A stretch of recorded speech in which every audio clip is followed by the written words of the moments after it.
Liepos 4. Kas patikėjo mūsų skelbimu?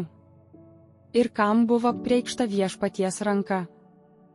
Izaijo 53 skyrius 1 eilutė. Bažnyčios narių pakvietimas šiuo metu yra leisti šviesai spindėti ir tokiu būdu užsitraukti ant savęs persekiojimus. Kartu tai leidžia jiems laikytis tvirtai išbandymuose dėl teisingumo, tinkamai lavinti kantrybę, brolišką gerumą, užuojautą ir meilę priešų bei visų žmonių atžvilgių. Taigi, tegul visi, kurie mato tą apdovanojimą ir dieviškos garbės šviesą, spindinčią nuo mūsų viešpaties Jėzaus Kristaus veido, būna ištikimi dangiškojo tėvo sąlygoms, pašaukime ir tarnyboje jam. Tegul visi atkreipia dėmesį į patarnavimą, kuris jiems patikėtas ir tegul nenuvargsta. Tegul tai neatima mums drąsos, ar žmonės mūsų klausosi, ar nekreipia dėmesio, ar galvoja ir kalba apie mus blogai, ar ne. Turime žinoti ir atsiminti, kad kai išbandymai baigsis, turėsime duoti ataskaitą pačiam viešpačiui, o tada jis apdovano savo tikruosius brangakmenius.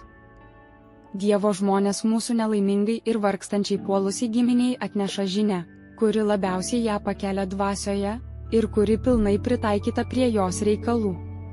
O vis dėlto kiek nedaug yra tokių, kurie priima šią žinią į geras ir teisingas, kilnias širdis.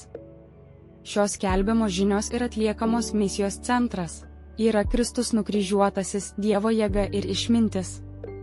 Tačiau pasaulis, kuris nesirūpina, nenori priimti tos skelbiamos žinios, negali pripažinti, kad Kristus tai galingasis Jehovos atstovas.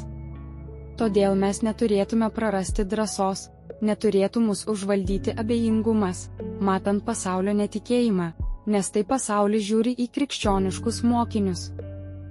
Klausimai: ar šią savaitę liudijau apie viešpatį?